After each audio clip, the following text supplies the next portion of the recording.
Good day everyone, and welcome to our webinar for July. Quite a bit has happened since we last spoke, and I'd like to start by talking about the American economy because that is what drives the whole world.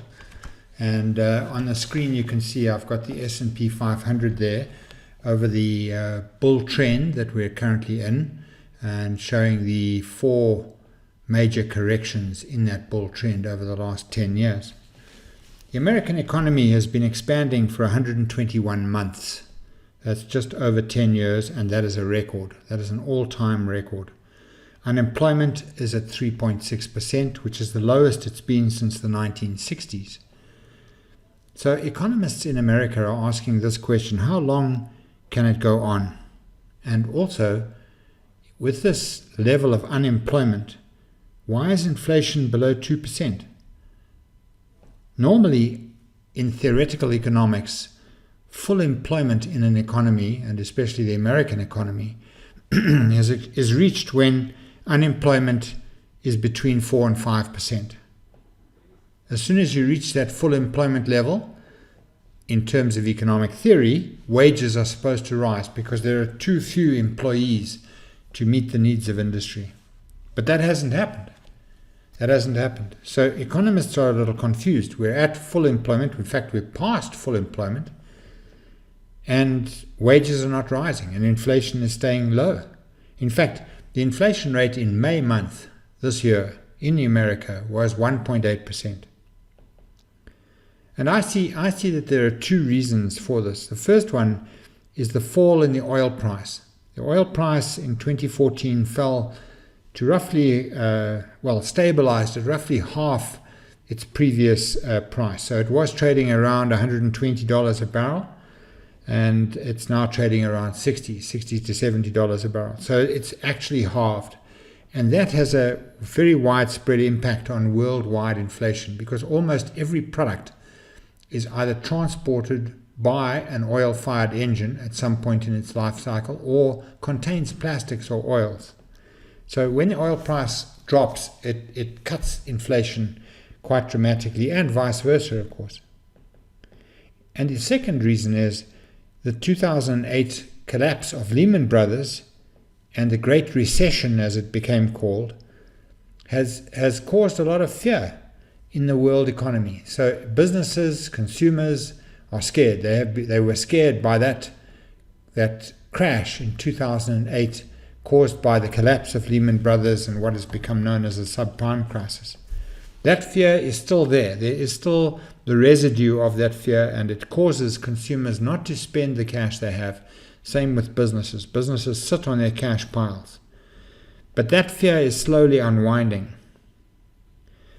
And over that time, over that 10 years that we see here on the screen, $12.5 trillion has been injected into the world economy via quantitative easing, what is euphemistically called quantitative easing, but really is just printing money and injecting it into the economy. And during that time, we have been universally bullish. We have always said this is the strongest bull trend of this century, and it's only just starting. It's only just getting going.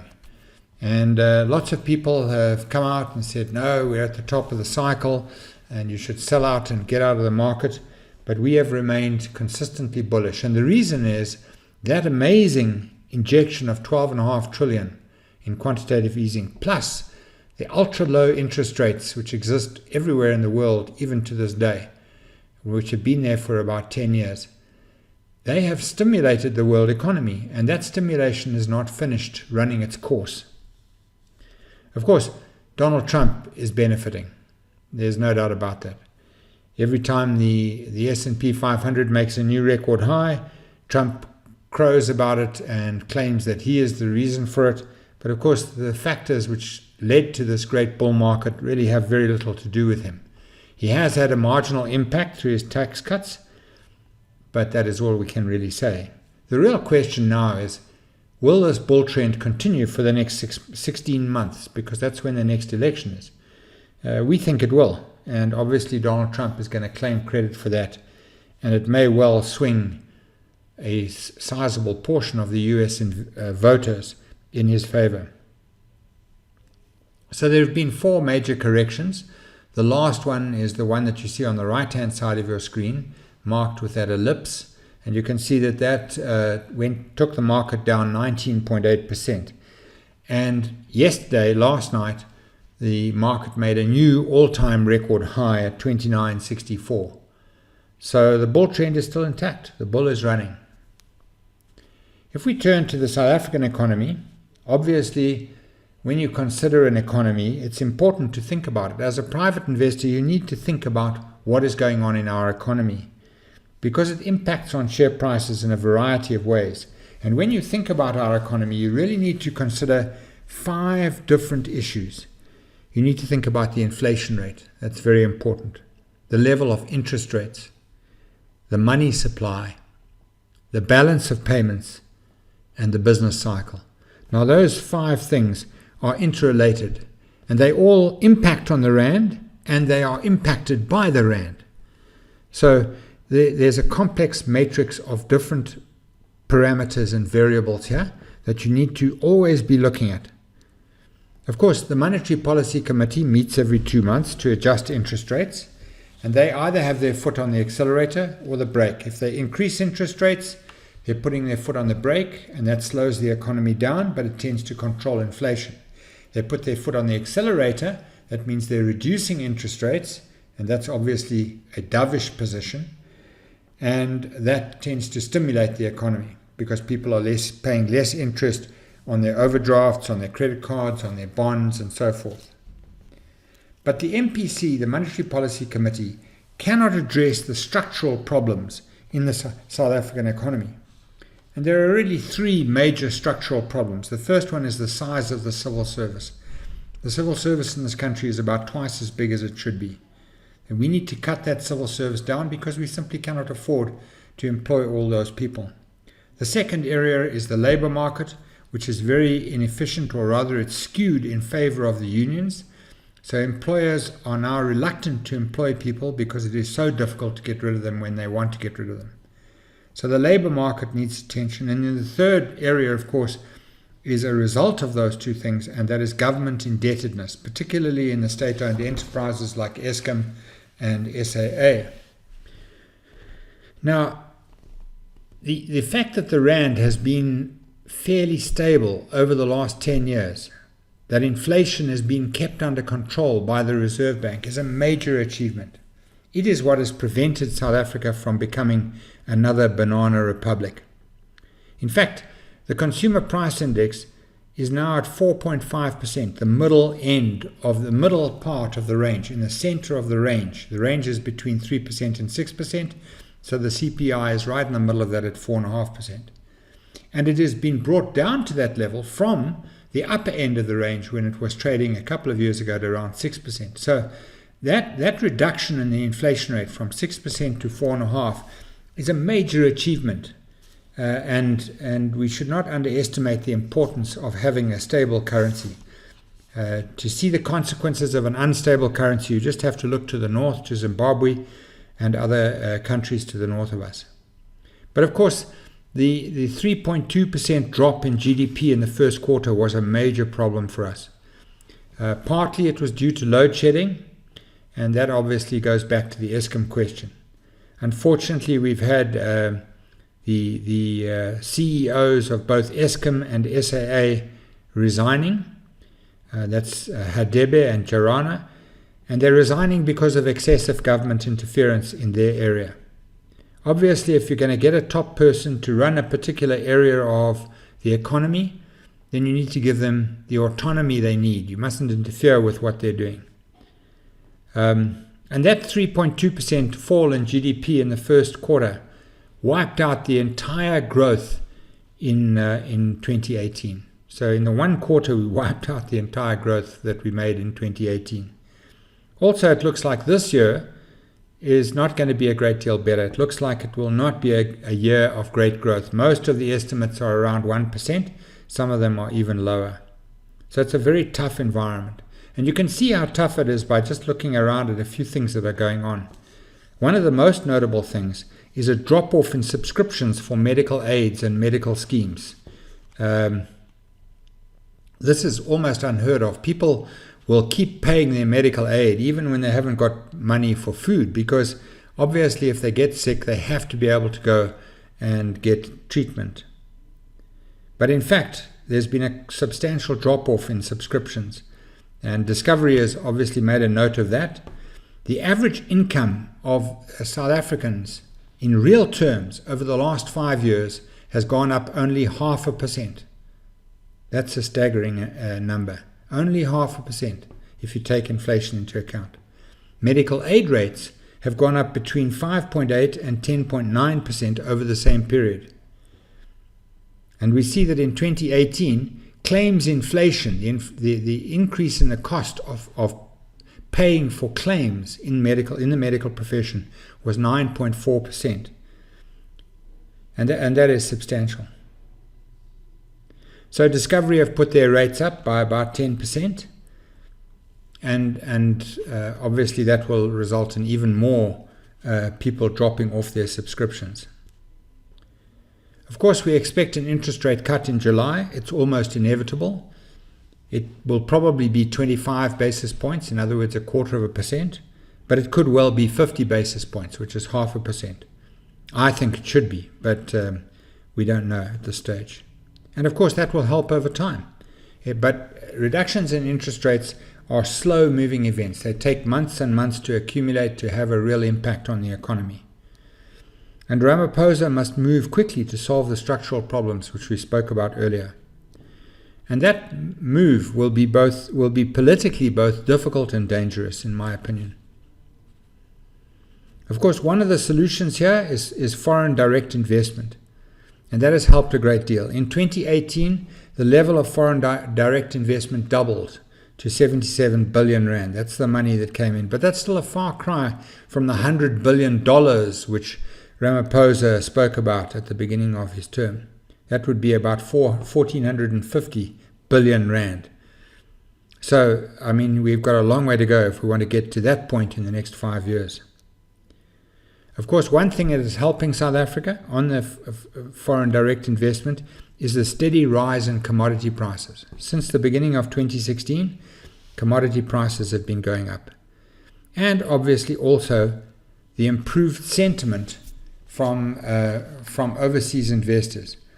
And if you want to see that, the best place to see the sentiment amongst overseas investors towards South Africa, you need to look at this chart. This is the R186, and I'm just going to put a bit more data on the screen here for you. Here you can see how the yield on the R186 has been falling steadily. Over here, it was 9.3%, and it's been declining and declining, and now at this stage, it's about 8.1%. So that's a significant drop. It's dropped more than a percentage point over that period of time. And that shows that overseas investors are becoming more and more confident in the South African economy. So that's a very important aspect. Of course, all of this reflects on the rand. So we need to look at the rand chart.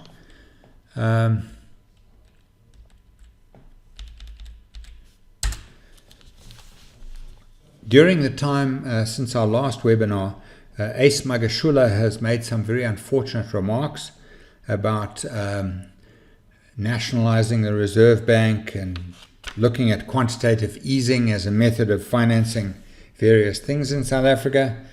In other words, printing money Zimbabwe style.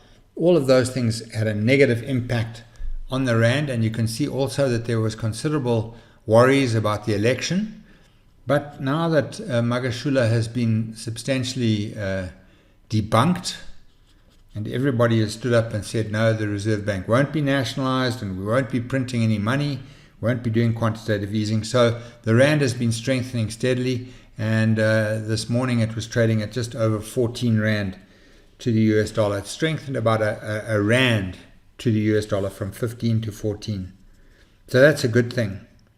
In the State of the Nation address, President Ramaphosa obviously affirmed that the South African Reserve Bank would remain independent and would continue with its mandate unchanged. He also promised to stabilize Eskom and to reduce the red tape and bureaucracy in the business world. But of course, the elephant in the room is the size of the civil service, which you didn't talk about. That needs to be addressed fairly soon.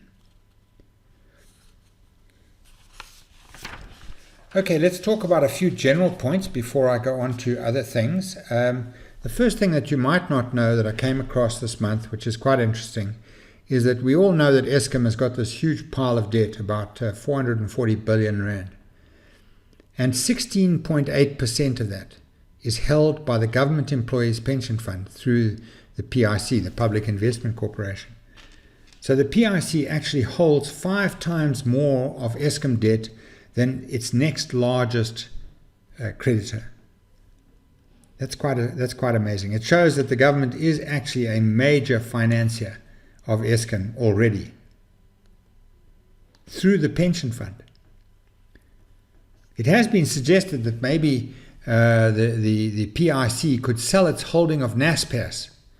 It's done very well with Naspers, and its Naspers shares are now worth about 202 billion. That would make a big dent in that 440 billion that Eskom owes. But can we really say that Eskom is as good an investment as Naspers? I don't think so. I think that Naspers is trading at 3,500 rand a share, but is actually worth about 5,000 rand a share, and now is definitely not the right time to be selling Naspers shares. You want to hold on to them. So I think you'd be exchanging a very good investment for a very bad investment if you did that. Another interesting fact that came up during this month that we've been apart is that the A2X is really starting to gain momentum. We saw that Napier Rockcastle, the property company, has joined them, and the CEO of A2X, which is of course the competing stock exchange with the JSE, has said that he wants all top 40 shares listed with a secondary listing on the A2X in the next 2 years. So that's going to be a major factor for the stock exchange. They are already cutting their brokerage and other costs, and I think that they will have to go further than that. The third point that I want to make under this heading of general is Facebook. Facebook have recently said that they are launching a new cryptocurrency, which will be called the Libra, and could become the world's currency. It's a very interesting situation, because up till now, there have been dozens of cryptocurrencies launched. I think altogether there are about 3,500 of them out there. Obviously, Bitcoin was the first and is the best known. But none of them have really had the kind of backing that Facebook could give them. So Facebook and a group of other companies are launching this new cryptocurrency called the Libra. What's interesting is, of course, that Naspers has a stake in that through its shares in PayU, which is one of the internet-based companies that it owns. All right, let's move on to the commodities market. I'd like to just begin by looking at the JSE mining index and draw your attention to the fact that the mining index has been going up quite strongly. Okay, I'm just going to put a bit more data on the screen here. But there you can see how the mining index has gone since the beginning of 2018. Well, since the beginning of 2019, this year, it's gone up very strongly here. You can see that, and it continues to rise. And this is, of course, there has been a bull market in commodities since 2016. If we put 5 years data on the screen, you can see that the bull market started here in January 2016 in commodities, and it's been rising very steadily. But recently, in the last, this year basically, it has accelerated at a very rapid pace. A lot of that acceleration is due to a 50% rise in the price of iron ore, which was quite unexpected. But of course, that underlines what we've been saying all along, which is that the world economy is moving into a strong boom phase. And of course, the demand for commodities will rise very sharply. It's interesting that since January 2016, the JSE mining index has risen 200%. I wonder how many other sectors have done something like that. I don't think very many. All right, let's just turn our attention to platinum quickly. We know that there are negotiations now going on with AMCU, the most dominant and militant of the unions in the platinum sector. Of course, AMCU have just come out of a very bruising battle with Sibanye in the gold industry, where they had to really eat humble pie and capitulate. So that may help Sibanye and other mining houses to negotiate a very strong deal with them in the platinum industry. They're up against Sibanye and Froneman, Neil Froneman, who's the CEO of Sibanye. They are asking for a 17,000 rand salary for the lowest paid worker in the platinum industry. That lowest paid worker at the moment is getting 10,800 a month. Sibanye, of course, is saying that is completely unaffordable. But can AMCU really launch another long strike? I don't think so. I think it's unlikely that they would be able to do that, because their members have just come out of a long and unfruitful strike in the gold mining industry, and they will be unwilling to do that kind of thing, I think. Let's look at gold, because we don't often look at gold, and it really has started to make some interesting changes. Gold, of course, is the ultimate hedge. It's the most secure asset you can own. 1 ounce of gold today will buy you the same number of chickens that it did 5,000 years ago in Egypt. The purchasing power of gold has really not changed throughout the history of man. So it remains the best place to put your capital to preserve its value. The problem with it, of course, is that gold doesn't pay any return. So there's no dividends, there's no rent, there's no interest, and it doesn't add 10% to its weight every year. You buy it and then you sell it, and you hope to make a capital gain. And you hope to be protected against the weakness of paper currencies. So now, of course, what we're looking at is what is happening to gold. So I'm going to put the gold chart on the screen, the dollar price of gold. Of course, during the Great Recession that we've spoken about earlier, we already mentioned that this $12.5 trillion was put into the world economy, mostly into the American economy, through quantitative easing. Fortunately, the oil price has fallen, so that kept inflation rate under control. But now confidence levels are starting to really pick up. People are starting to spend. And you can see here that gold has been trapped in this wedge for a long time. It's been here actually since 2013. So for 6 years, it's been in this wedge, inside this wedge. And now there is what looks like a pretty clear upside breakout in the dollar price of gold. Obviously, that will be to some extent reduced by the strengthening of the rand, which is something you would have to consider here. But it's very interesting to see gold going up like this. The JSE gold index has gone up 40% so far this year. One immediate reason for that is obviously Trump's trade war with China.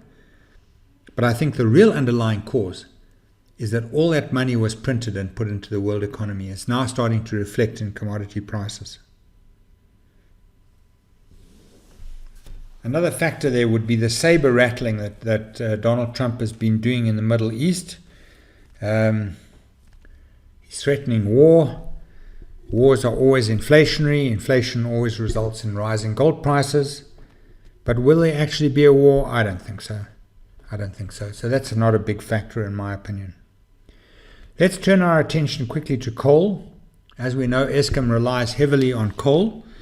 And coal is becoming very difficult to mine in South Africa. More and more people are opting out of the coal market in this country.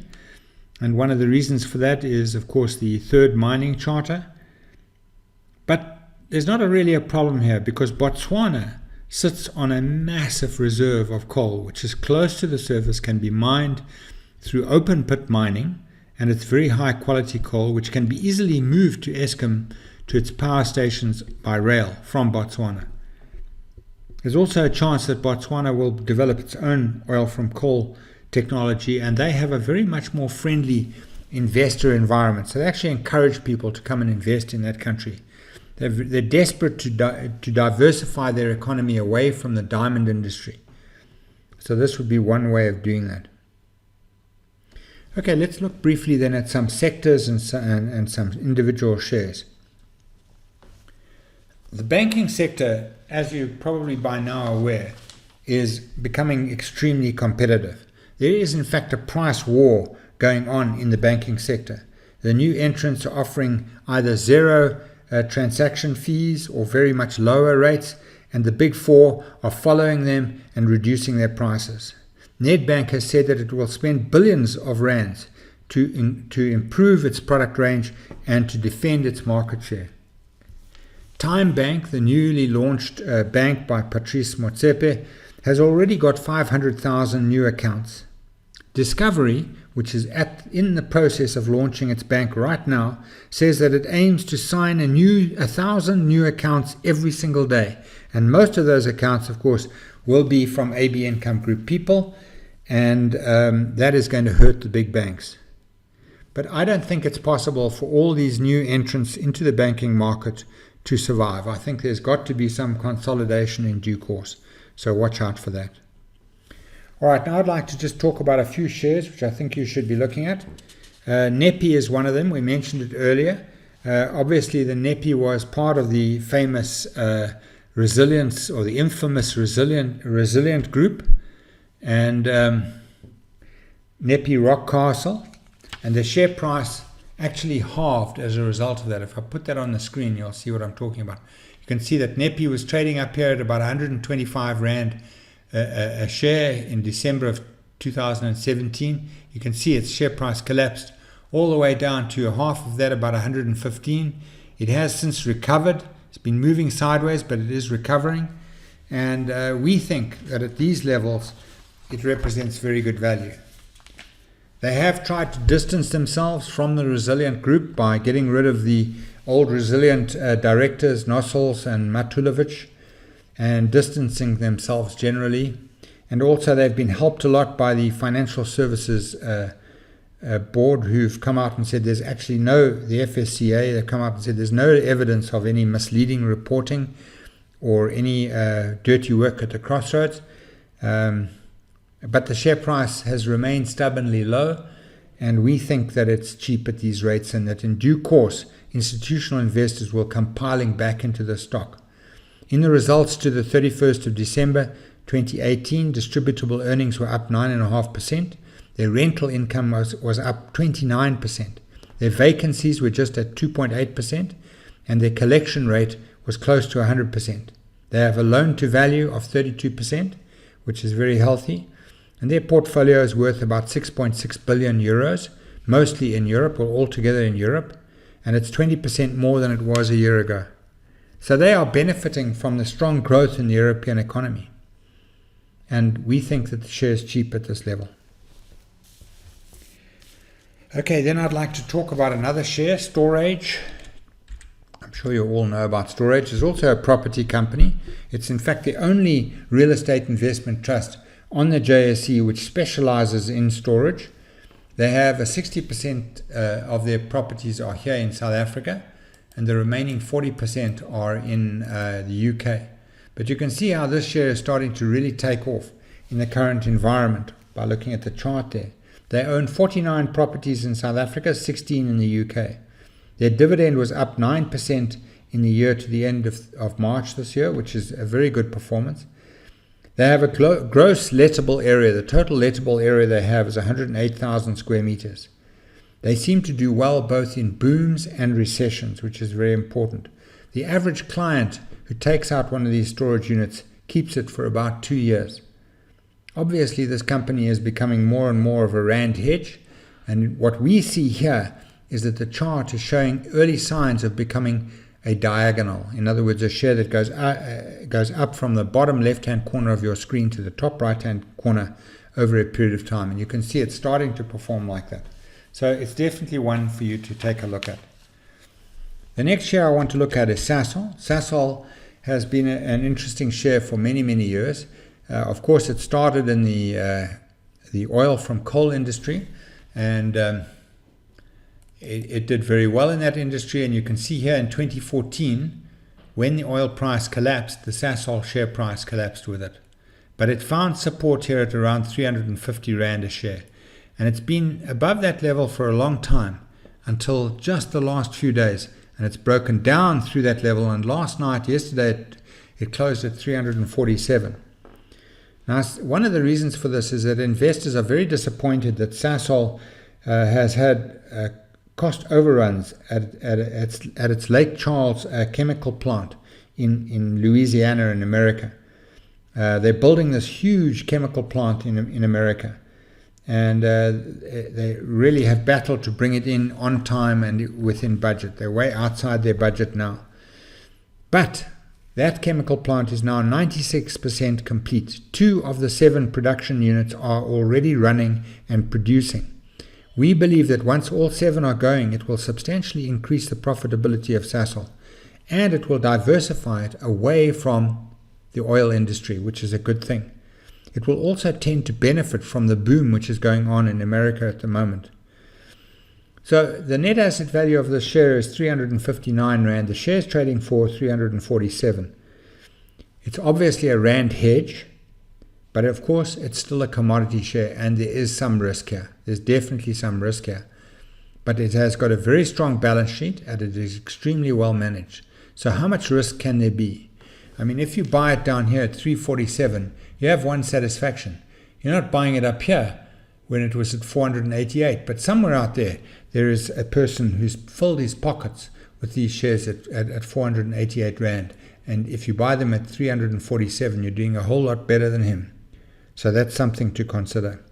But as we say, it's a commodity share, so you need a strict stop loss if you're going to get involved there. Okay, now I'd like to just look at MTN. MTN is, of course, as you know, a cell phone provider and data provider. And their share is very interesting because it has been under a lot of pressure.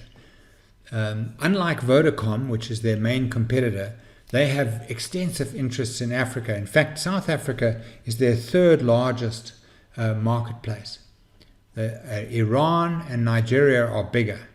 So this company is quite diversified in Africa, and it's paid the price of unstable African governments and erratic behavior by those governments. It had to pay a $1 billion fine to the Nigerian government just a short while ago. So Iran and Nigeria are risky, but both of them are very profitable. And what MTN has shown is that it has the ability to run businesses, its business, in African countries. And the potential for growth is substantial. The South African economy, where Vodacom is mostly located, is in the doldrums. And the growth in data and cell phone usage is not that great. Vodacom also is controlled by Vodafone, which is an overseas company. They have more than 50% of the shares in Vodacom. MTN, on the other hand, is completely independent. You can see how the MTN share price is starting to move up quite nicely. It's on a dividend yield of 3.75, which compares with Vodacom's 5.3%, which shows that the institutional fund managers really prefer MTN now, despite the difficulties it's had in both Iran and Nigeria. We think it's a good share. We think it's cheap at these levels. Okay, let's look at First Rand.